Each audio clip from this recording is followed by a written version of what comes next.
The Cowboys pride themselves on hitting in the 8th round when it comes to team building. One could argue a little bit too much. And by the 8th round, I mean adding undrafted free agents to the team to contribute or play pivotal roles. This offseason, they will be tasked with figuring out how to bring back some interesting pieces that are up for restricted free agency. One of them being a 2-time All-Pro. In this video, I'm going to rank my top 4 restricted free agents for the Cowboys. Next.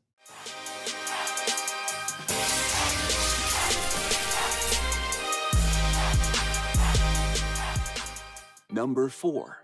Juan Gay Thomas. Juan Gay Thomas falls under the exclusive rights free agent tag, which means if Dallas elects to bring him back, he cannot negotiate with any other organization. Now, Thomas came on the scene in 2023 under Dan Quinn, where his versatility shined.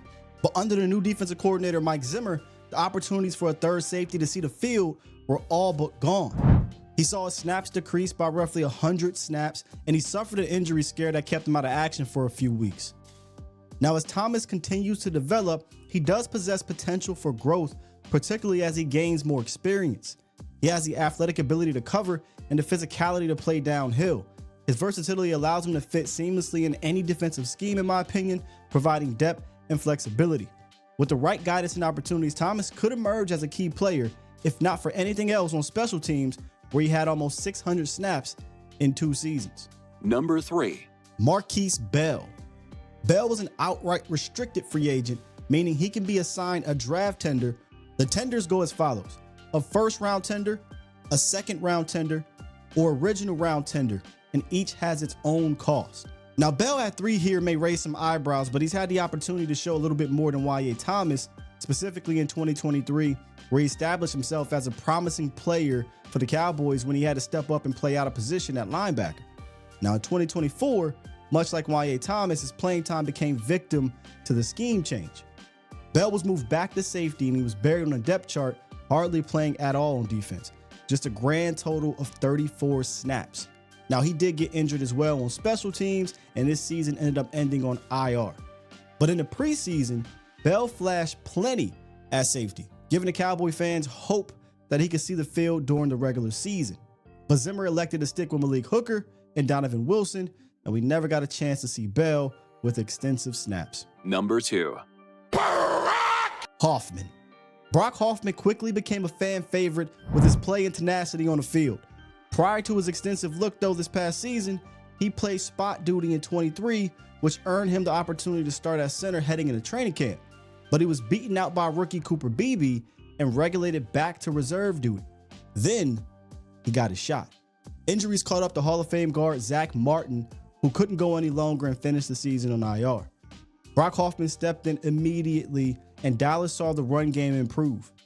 Now, there is context. The schedule softened up a bit in that regard, but when you put on the film, you can't deny Hoffman was able to get to the second level and reach better than a hobbled Zach Martin. Over the last 2 seasons, Brock Hoffman has proven to be a valuable asset for the Dallas Cowboys offensive line, showcasing his versatility by effectively playing multiple positions across the line. This adaptability allows the coaching staff to shuffle the line as needed, ensuring stability and depth. The question now becomes, did he do enough to lock down a starting position for the foreseeable future? Or would Dallas look to upgrade in the draft or bring in veteran competition in free agency? I'll say this: you want to have Brock Hoffman in your offensive line room. He's going to set that tone one way or another, and the guys feel that. Number 1. Kavien Turpin. Turpin has emerged as a dynamic asset for the Cowboys, particularly on special teams. His explosive speed and agility have made him a standout return specialist, consistently providing the team with favorable field position. That ability has landed Turpin on the All-Pro team twice now. Beyond those special teams contributions, Turpin's versatility as an offensive weapon adds another layer to his value. He can stretch the field, he can handle the jet sweeps, he even got some carries out the backfield. Now, McCarthy didn't utilize Turpin as an X-Factor type of weapon, if you ask me, but we did see an uptick in usage in the latter part of the season, just a little bit too late. Turpin has enough value that no matter what happens with the offensive coaching situation, he has a unique skill set that can be used, and as a return specialist, he is the best in the business.